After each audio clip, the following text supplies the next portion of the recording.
give me that question, since I know a lot of people are going to be talking about this anyway. Kyle Purdue, not Kyle from Purdue, hit me up from Norman, Oklahoma. He said, why are so many people so surprised about Alabama? Wasn't this what we saw from them against Oklahoma last year? No. You talking about the Florida State game? No. That's not what you saw against Oklahoma last year. Those examples could not be any more different. Against Oklahoma, to remind everyone, Bama went in there and got blown out on the scoreboard against Oklahoma. And Bama got smoked again the other day on the road against Florida State. That's about where the similarities end in those games. I'm not sure, Kyle, that we watched the same Oklahoma game. That was just Jalen Milroe giving the ball to the other team. Those turnovers. There was 0 point at any time during the Alabama-Oklahoma game last year where I said, oh, man, I questioned the effort. Man, I questioned the passion of some of those guys. There was no point where I said that. I said, boy, turnovers will kill you.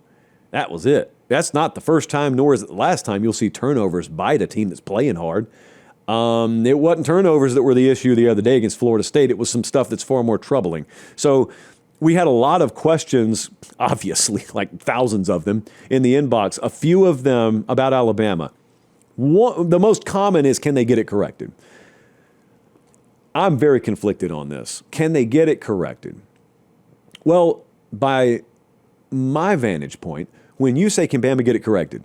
I'm hearing you say, can they still compete for the SEC championship? Can they still compete for a national championship? I've got serious doubts about that. But I will grant you, there is a non-zero chance that, yeah, they can get it all corrected. Because there's a non-zero chance, non-zero meaning the percentage is small to me, but it's not zero, so you have to acknowledge that it's real. There is a chance that those injuries just mattered a whole lot more. Tim Keenan missing off the interior of the defensive line. Jam Miller missing from a ground game that they once again abandoned, which was all too familiar a theme last year. Yeah, there's a chance that those injuries just really mattered a lot more. There's a chance Florida State's a great team and no one knew it yet. That's why I keep talking about the future providing way more context for this game than we have right now. Because if we get to November and FSU's heading towards an 8-4 season, it's a lot different than, man, FSU's heading towards an 11-1 season. They're going to Charlotte playing for the ACC title. In retrospect, it wasn't the worst thing in the world to get beat by them in week 1 on the road, ambush style, before anyone knew what they had. Don't know what the context is going to be. But I saw our buddies, college football nerds, say this. And this is, once again, if you're a Bama fan out there looking for hope, you're looking for stuff that's correctable. Frankly, some of the stuff I saw, I don't know that it's correctable. But maybe I'm wrong. They said, it's hard to look physical when you're not in the right hole. Well, that's true. That's true.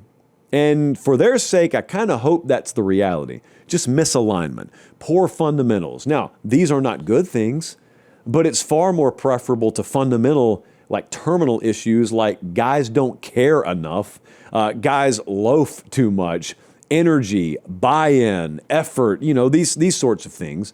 I'd much rather you just be in the wrong hole because I can coach you there in one frame. I can't coach you in the other frame. At least during a season, I can't. We'll get back to the video 1 second. Do me one quick favor. Look down. Make sure you're subscribed. Most of you are. If you're not, please do so. It's the way we keep the channel free, we keep the videos coming, and we get to do college football year-round as God intended. All right, as promised, back to the video. What could they show Saturday? Someone else asked. What could they show us? What could they show me as a 37.5-point favorite against UL Monroe? Nothing. They couldn't show me anything to change my mind on that. In fact, the kind of team whose heart I question and whose heart gets exposed against Florida State is the same kind of team that really flexes on inferior opponents. So even if I'm right about my reasons to doubt Alabama, I think they'll go crazy against UL Monroe because that's the kind of team you can do that against. So there's nothing they can show me Saturday. Certainly it could go bad, but there's nothing, redeemable that I would look at from that result and say, oh, everything's fixed. That's impossible to draw from Saturday. But, yeah, there is a chance. There's absolutely a chance. I know the folks in that building. It's not that they don't care. It's not that they don't work hard. I keep on going back to having seen this team practice, and one of the other questions that has been asked the most, What about what you said you saw at practice? Well, I didn't tell you a lot of what I saw. I spoke generically. But I did say that's about as hard a hitting practice as I've ever been at. That defense flew around at that practice. Well, I didn't imagine that. And I'm not standing there alone watching that. I got other very, very veteran football-minded people. They're watching it with me, echoing the same sentiment. Well, they're not watching ghosts. It's just that the consistency in performance has to be there. So, I hated what their sideline felt like the other day.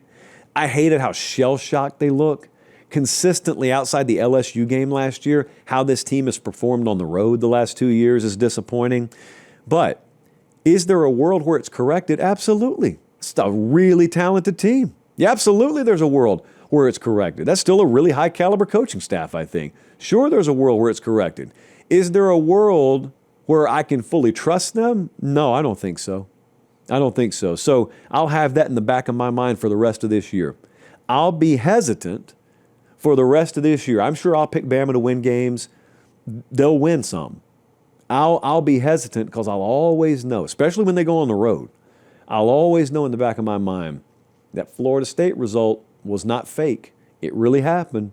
And if someone was guilty of exhibiting that on tape one time, could happen again. So, yeah, it could get corrected, though. It's not the end of the world. It's not the end of the season. They could absolutely rebound. And let me tell you something. It's not just Bama. There are some teams out there that are going to get pantsed like that. You just don't know it yet because they didn't play good competition in week one. So there's some posers out there that are masquerading as contenders because they were favored by 40 in week one. So in some ways, if you're going to get exposed, you want to do it in week one if you're going to get it corrected. Now, there's no guarantee it gets corrected, is my point. Everyone wants to believe once you've seen a poor result, oh, that's the bottom. Okay, so that's the floor. Now, let's see how quickly we can climb up. How do you know you can even stand to climb? How do you know that? Florida State thought that last year. Florida State came home from that Georgia Tech game and said, all right, let's regroup, let's get it fixed, and let's get to work. There was no fixing it.